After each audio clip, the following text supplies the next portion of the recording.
نحمده ونصلي على رسوله الكريم اما بعد فاعوذ بالله من الشیطان الرجیم بسم اللہ الرحمن الرحیم۔ شروع کرتی ہوں اللہ کے نام سے جو بے انتہا مہربان نہایت رحم فرمانے والا ہے۔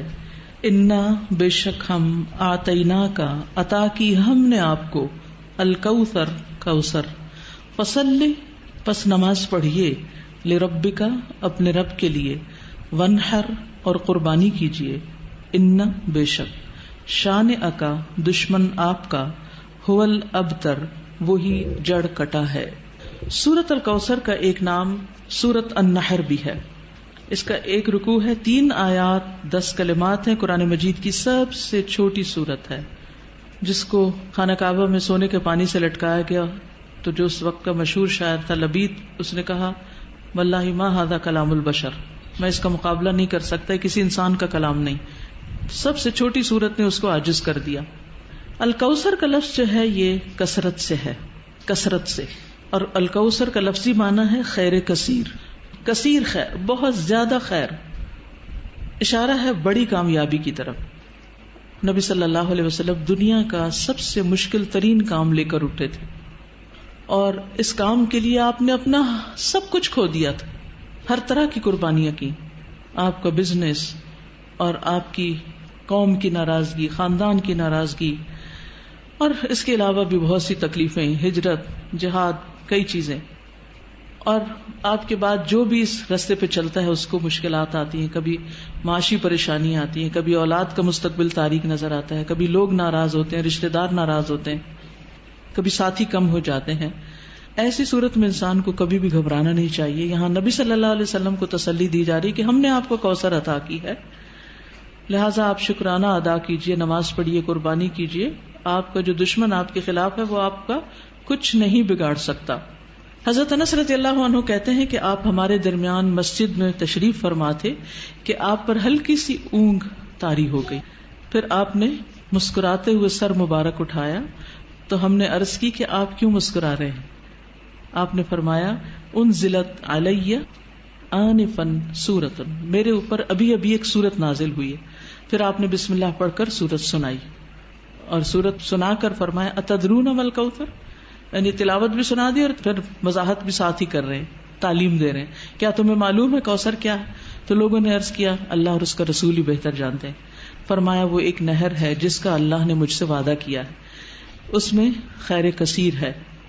اس نہر میں کیا ہے؟ خیر کثیر ہے۔ در حقیقت یہ ایک حوض ہے جس پر میری امت قیامت کے دن آئے گی، اس کے برتنوں کی تعداد آسمان کے تاروں جتنی ہوگی، اور اس سے کچھ لوگوں کو ہٹا لیا جائے گا تو میں کہوں گا کہ یہ میری امت ہے، تو مجھے بتایا جائے گا کہ آپ کو نہیں معلوم کہ آپ کے بعد انہوں نے دین میں کیسی کیسی نئی چیزیں نکال لی تھی۔ صحیح مسلم کی روایت ہے۔ بہرحال سورت کا محور یہ ہے، مرکزی مضمون یہ ہے کہ آپ صلی اللہ علیہ وسلم پر نعمتوں کا ذکر ہے، آپ کے مقام کی فضیلت کا بیان ہے، اور اس کے بعد آپ کو کیا کرنا چاہیے اس نعمت اور فضیلت کو پا کر، اس کا ذکر ہے کہ آپ شکرانے کے طور پر اللہ کی عبادت کریں اور بندوں کے حقوق کا خیال رکھیں۔ اس میں ہم دیکھتے ہیں کہ پچھلی سورت میں 4 چیزوں کی بات تھی، یا 4 خاص باتیں تھیں، جس میں سب سے پہلے تو بخل کا ذکر تھا کہ ایک شخص یتیم کی ضرورت پوری نہیں کرتا، مسکین کی نہیں کرتا، ان کو ذلیل کرتا ہے۔ دوسری چیز نماز میں غفلت کی بات تھی۔ تیسری چیز دکھاوے کی بات تھی۔ چوتھی چیز یمنعون الماعون، لوگوں سے خیر روکنے کی بات تھی۔ اس صورت میں 4 چیزوں کے کرنے کی بات ہے۔ سب سے پہلے بخل کے اپوزٹ کیا ہے؟ الکوثر، خیر کثیر، کہ اللہ سبحانہ وتعالیٰ نے آپ کو خیر کثیر عطا کی، خیر روکی نہیں آپ سے۔ نماز سے غفلت کا علاج کیا؟ فصلی، نماز پڑھو۔ پھر دکھاوے کا علاج کیا؟ لربک، اپنے رب کے لیے پڑھو۔ اور پھر یمنعون الماعون، اس کا اپوزٹ کیا؟ ونحر۔ جو شخص یہ کام کرے، کون کون سے؟ فصلی لربک ونحر، نماز بھی صحیح ادا کرے اور قربانی بھی کرے، صدقہ خیرات بھی کرے، اس کا دشمن سرنگوں ہو جاتا ہے، اس کا دشمن اس پہ غالب نہیں آ سکتا، اس کا دشمن اس کا کچھ بگاڑ نہیں سکتا۔ کبھی بھی آپ کو کسی سے خطرہ ہو، یہ 2 کام شروع کر دیں، اللہ آپ کی حفاظت کرے گا۔ مشکلیں آتی اس لیے ہیں تاکہ ہم اپنے آپ کو سیدھا کریں، نمازیں اور اچھی کریں، اور اس کے ساتھ ساتھ بندوں کے حقوق کی طرف توجہ کریں، کہاں کمی ہو رہی، کسی کے ساتھ زیادتی تو نہیں کر رہے. تو آپ دیکھیں کہ کیسے مشکلات پر آسان ہوتی. آپ کے خلاف بولنے والے اور آپ کے بارے میں باتیں کرنے والے خود ہی خاموش ہو جائیں گے. اس صورت کا پس منظر یہ بھی بتایا جاتا ہے کہ جب آپ کے بیٹے قاسم کا انتقال ہوا اور یہ خبر ابو لہب تک پہنچی تو اس نے کیا کہا کہ محمد ابتر ہو گئے، اب ان کا نام نشان مٹ جائے گا، کوئی ان کا نام لینے والا نہیں. تو آپ کو تسلی دی جا رہی ہے کہ آپ فکر نہیں کریں، ناکام آپ کا دشمن ہی ہوگا، آپ کو اللہ نے خیر کثیر عطا کر دی. تفصیل دیکھتے ہیں. انا اعطیناک الکوثر، بے شک ہم نے عطا کی آپ کو الکوثر. انا سے مراد اللہ سبحانہ و تعالی. اعطینا، ہم نے آپ کو عطا کی. عطا کیا ہوتی؟ جس کا بدلہ نہیں چاہیے. ٹھیک ہے. الکوثر، کوثر. الکوثر جو ہے یہ جیسے میں نے پہلے بھی عرض کیا، ایک ہے خیر کثیر، کثرت سے خیر عطا کی، بہت زیادہ بھلائی، بہت نعمتیں آپ کو عطا کی. اور انہی میں سے ایک نعمت نہر کوثر ہے یا حوض کوثر ہے. بعض کے خیال میں ایک ہی چیز ہے، بعض کے خیال میں دو ہیں. نہر جنت میں ہے، حوض عرصات یوم القیامہ میں ہے، یعنی حشر کے میدان میں ہے. اور نہر کوثر سے پانی آ رہا ہے کس میں؟ حوض میں. اور اس کی مسافت کتنی ہے؟ 1 مہینے کی لمبائی پہ لمبا اور 1 مہینے کی لمبائی پہ چوڑا. اس کی لمبائی چوڑائی اتنی ہے. اور جو نہر کوثر ہے جنت کی نہر، اس کے دونوں کنارے سونے کے ہیں، موتیوں اور یاقوت کا فرش بچھا ہے، مٹی کستوری سے زیادہ خوشبودار، پانی شہد سے میٹھا ہے، دودھ سے زیادہ سفید، مکھن سے زیادہ نرم، برف سے زیادہ ٹھنڈا. دنیا میں جو آپ کو بہت ہی پسند ہے اس کی کچھ مشابہت نظر آتی. اور حوض کوثر جو ہے میدان حشر میں، اس کے کناروں پر کیا ہے؟ پیالے ہیں. کتنے؟ ستاروں کی تعداد میں. جو ایک دفعہ اس سے پانی پیے گا وہ کبھی بھی دوبارہ پیاسا نہیں ہوگا. لیکن اس سے کس کو ہٹا دیا جائے گا؟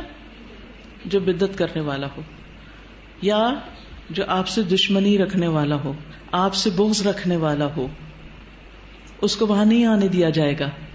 یا جو آپ کے دین سے بغض رکھنے والا ہو، نماز سے نفرت ہے، صدقہ خیرات سے، دین کا ہر کام مصیبت لگتا ہے. ایک یہ ہے کہ بوجھل ہونا، اچھا آپ سو کے اٹھے ہیں تو آپ کو بوجھل لگ رہا ہے نماز پڑھنا، وہ ایک فطری سی بات ہے، آپ تھکے ہوئے ہیں یا نیند پہ ہیں. لیکن ایک یہ ہے کہ دل سے نماز کی چاہت ہی نہ ہونا. نبی صلی اللہ علیہ وسلم فرمایا کہ نماز میری آنکھوں کی ٹھنڈک ہے. ہمارے نزدیک نماز کا مقام کیا؟ ہم میں سے ہر ایک کو سوچنا چاہیے میری زندگی میں نماز کا مقام کیا؟ مجھے نماز سے کتنی محبت اور چاہت ہے، کتنے شوق سے میں اس کی طرف جاتی ہوں، یا نماز بس خانہ پوری کی حد تک پڑھتی. کیونکہ یہ ہماری ایمان کا امتحان ہے. اس میں بہرحال یاد رکھیے، جس نے آپ صلی اللہ علیہ وسلم سے دشمنی رکھی، جس نے آپ سے بغض رکھا، جس نے آپ کی شریعت سے بغض رکھا، اس کے لیے پھر کوئی خیر نہیں، کوئی برکت نہیں. وہ حوض کوثر پر نہیں آ سکے گا، وہ آپ کے ہاتھوں قیامت کے دن پانی نہیں پی سکے گا. اور پھر یعنی جیسے آتا نا قرآن مجید میں، ذالک بانہم کرہوا ما انزل اللہ فاحبط اعمالہم، اللہ نے ان کے اعمال ضائع کیے کیونکہ یہ اللہ نے جو نازل کیا اس سے نفرت کرتے ہیں، اس سے کراہت رکھتے ہیں. اللہ تعالیٰ کے احکامات سے ان کو محبت نہیں. تو کوئی بھی شخص جس کو اللہ کی کتاب سے، اللہ کے حکم سے نفرت ہے، وہ اپنا پھر انجام دیکھ لے کہ وہ قیامت کے دن نبی صلی اللہ علیہ وسلم کے قریب نہیں آ سکے گا. تو اس لیے دینی شاعر کا احترام کرنا. اور پچھلی صورت میں بھی ہم نے پڑھا نا کہ وہ جنت دوزخ کا مذاق اڑاتا ہے. تو یہاں بھی کیا ہے کہ وہ اگر ایسا کچھ رکھتا تو حوض کوثر پر نہیں پہنچ سکے گا. اور آپ کو خیر کثیر میں کیا ملا؟ قرآن مجید، نبوت، یہ اکرمہ کا قول ہے، علم اور عمل کی خیر، دین حق، شریعت، شفاعت کا حق، عام خیر کثیر، مقام محمود، ورفعنا لک ذکرک، آپ کا ذکر بلند ہوا. اور آپ کے مرتبے تک کوئی پہنچ ہی نہیں سکا. آپ کے انصار کی کثرت، آپ پہ جان دینے والے اور آپ کے اتباع کرنے والے، آپ کے فالوورز، آپ کا نام رکھنے والے، بے شمار خصائص ہیں. تعارف حبیب کتاب میں بہت سی خصوصیات آپ کی دی ہوئی، اگر کوئی پڑھنا چاہے تو پڑھ لے. انا اعطیناک الکوثر، بے شک ہم نے آپ کو کوثر عطا کی، بہت زیادہ بھلائیاں عطا کی. اب آپ کیا کریں؟ جب کسی کو کوئی نعمت ملے، فضل فضیلت ملے تو اسے کیا کرنا چاہیے؟ فَصَلِّ لِرَبِّكَ وَانْحَرْ، آپ کیا کریں؟ اپنے رب کے لیے نماز پڑھیں اخلاص کے ساتھ. کون سی نماز؟ ساری نمازیں، فرض بھی، نفل بھی، جمعے کی بھی، عید کی بھی، ضحیٰ کی بھی، نوافل، تہجد کی بھی. کتنی نمازیں پڑھتے تھے آپ؟ اور پڑھاتے بھی تھے. صرف پڑھتے نہیں تھے، اوروں کی بھی ذمہ داری تھی. اور بر وقت پڑھانا یہ کوئی معمولی بات نہیں ہے. جو لوگ سوتے رہ جائیں وہ نماز لیڈ کہاں سے کریں گے؟ فَصَلِّ لِرَبِّكَ وَانْحَرْ، اور قربانی کیجئے. قربانی، نحر جو ہے یہ کس کی قربانی ہوتی؟ اونٹ کی، کیونکہ اونٹ سب سے بڑا ہے یعنی جانوروں میں. اس کی کریں گے تو زیادہ لوگوں کو فائدہ پہنچے گا. غریبوں مسکینوں کے لیے زیادہ فائدے کی چیز ہے. وَلَا تَحَاضُّونَ عَلَىٰ طَعَامِ الْمِسْكِينِ کے اپوزٹ کیا کریں؟ وَانْحَرْ. آپ نے اس حکم پر عمل کیسے کیا؟ آخری حج پر کتنے اونٹ قربان کیے؟ 100. کتنے اپنے ہاتھ سے کیے؟ 63. اور باقی کس نے کیے تھے؟ حضرت علی رضی اللہ تعالیٰ عنہ نے کیے تھے. فَصَلِّ لِرَبِّكَ وَانْحَرْ. اور بڑی عید پہ ہم کیا کرتے ہیں؟ پہلے نماز پڑھتے ہیں اور پھر قربانی کرتے ہیں. اور نحر سے ہی انتحار خودکشی کے لیے بھی آتا ہے. عام طور پر لوگ گلا کاٹ دیتے ہیں اپنا یہ کچھ. تو بہرحال نحر اصل میں کیا ہوتا ہے؟ اونٹ کے حلقوم میں برچھی یا چھری سے ضرب لگانا کہ جس سے اس کا خون بہہ جائے اور وہ ذبح ہو جائے. لیکن عمومی معنوں میں بھی اس کو لیا جاتا ہے قربانی کرنا. اگر کسی کے پاس اونٹ نہیں ہے تو وہ کیا کرے؟ گائے کر لے. گائے بھی نہیں ہے کیا کرے؟ بکرا بکری کر لے یا بھیڑ کر لے. وہ بھی نہیں ہے تو کیا کرے؟ مرغی کر لے. وہ بھی نہیں ہے تو کیا کرے؟ انڈا دے دے کسی کو. ٹھیک ہے، کچھ تو دے، قربانی تو کرے. یعنی قربانی تو اس چیز کی بھی ہوتی ہے جو کھانا آپ نے اپنے لیے رکھا ہوا ہے اور اب آپ کو کسی کو بیچ میں سے دینا پڑ رہا ہے، تو یہ بھی قربانی کا ہے ایک قسم. اگرچہ وہ اس نحر میں تو نہیں آتا لیکن جذبات اور اپنے دل اور خواہش کی قربانی تو ہوتی ہی ہے. فَصَلِّ لِرَبِّكَ وَانْحَرْ إِنَّ شَانِئَكَ هُوَ الْأَبْتَرُ، بے شک تیرا دشمن ہی وہ جڑ کٹا ہے. یہ کہتے ہیں آپ کی جڑ کٹ جائے گی، نعوذ باللہ. جو آپ سے دشمنی رکھے گا اس کی جڑ کٹے گی، وہ ذلیل ہوگا. یاد رکھیے نبی صلی اللہ علیہ وسلم سے محبت ایمان کی علامت ہے.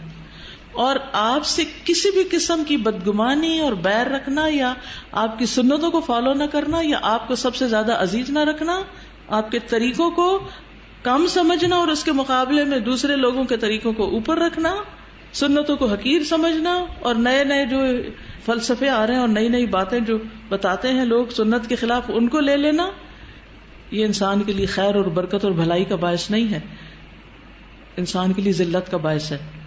اور آپ دیکھیے کہ یہ بات کتنی سچی ہے. آپ کے دشمن آج کہاں ہیں؟ ابو لہب کہاں ہے؟ ابو جہل کہاں ہے؟ اور ان کی لیگیسی کہاں ہے؟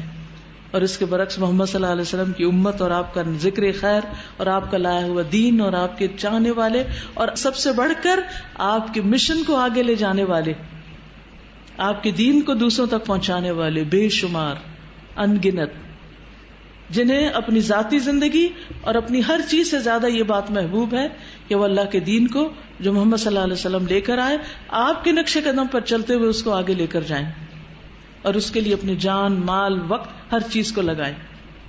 یعنی جب ہم کہتے ہیں نا کہ کوئی شخص اس وقت تک مومن نہیں ہو سکتا جب تک مال اولاد والدین ہر چیز سے زیادہ محمد صلی اللہ علیہ وسلم سے محبت نہ کرے، تو اسی طرح آپ کے لائے ہوئے دین اور مشن سے بھی جب تک ہر چیز سے بڑھ کر اپنی ذات اور اپنی پسند کی چیزوں سے بڑھ کر محبت نہیں ہوگی تو بات نہیں بنے گی. تو اس لیے بے حد ضروری ہے. اس صورت میں نماز کا ذکر سب سے پہلے، کچھ صورتوں میں پیچھے نماز کا ذکر بعد میں تھا، یہاں پر پہلے ہے. تو ان صلاتی و نسکی و محیای و مماتی للہ رب العالمین، نماز اور قربانی پہلے ہے، محیای و مماتی بعد میں ہے. اور یہ ہے سب کچھ کس کے لیے؟ اللہ ہی کے لیے. بسم اللہ الرحمن الرحیم. انا اعطیناک الکوثر فصل لربک وانحر ان شانئک هو الابتر. وقفات تدبریہ نمبر 5. وَلِمَا قَدَّمَ اللَّهُ الصَّلَاةَ عَلَى النَّحْرِ فِي قَوْلِهِ فَصَلِّ لِرَبِّكَ وَانْحَرْ وَقَدَّمَ التَّزَكِّي عَلَى الصَّلَاةِ فِي قَوْلِهِ قَدْ أَفْلَحَ مَنْ تَزَكَّى وَذَكَرَ اسْمَ رَبِّهِ فَصَلَّى۔ یہاں پر اللہ سبحانہ وتعالیٰ نے نماز کو قربانی پر مقدم رکھا ہے، اور ایک اور جگہ پر تزکیہ کو نماز پر مقدم رکھا ہے۔ کانت السنت ان الصدقۃ قبل الصلاۃ فی عید الفطر، سنت یہ ہوتی تھی کہ عید الفطر میں صدقہ پہلے دیا جاتا تھا۔ کون سا صدقہ؟ صدقہ فطر، فطرانہ۔ اور وان الذبح بعد الصلاۃ فی عید النحر، قربانی کی عید میں نماز پہلے قربانی بعد میں۔ السؤال لماذا كانت السنة ان الصدقة قبل الصلاة في عید الفطر وان الذبح بعد الصلاة في عید النحر؟ کیونکہ ایک جگہ پر صدقے کا ذکر پہلے اور دوسری جگہ نماز کا ذکر۔ یہ ابن تیمیہ نے اس میں غور و فکر کر کے بات نکالی۔ نمبر 6، ان شانئک هو الابتر، بے شک آپ کا دشمن ہی ابتر ہے، جڑ کٹا ہے۔ ابتر کا لفظی معنی ہوتا ہے اقطع، بالکل ختم، سلسلہ منقطع، بے نام و نشان۔ اور شان کہتے ہیں دشمن کو، شنع یشنع سے، شانع اس کا فاعل ہوتا ہے، بغض رکھنے والا، ایسا دشمن جو بغض رکھے۔ مقطوع نسل کو بھی کہتے ہیں جس کے بچے نہ ہوں، لا ولد۔ تو عموماً یہ سمجھا جاتا ہے جس کے بچے نہ ہو اس کا نام لینے والا کوئی نہیں لے گا، بچے بھی تو ختم ہو جاتے ہیں، پھر کون نام لے گا؟ تو اصل باقی کس کا ذکر خیر رہتا ہے؟ جو اچھے کام کر کے جاتا ہے۔ وَجَعَلْ لِي لِسَانَ صِدْقٍ فِي الْآخِرِينَ، ایک لسان صدق ہے اور ایک دوسری ہے لسان صدق، وہی ہے جو واقعی پھر لیگیسی چلتی رہے۔ نمبر 6، ان شانئک هو الابتر وکل جرم استحق فاعلہ عقوبۃ من اللہ اذا اظہر ذلک الجرم عندنا وجب ان نعاقبہ۔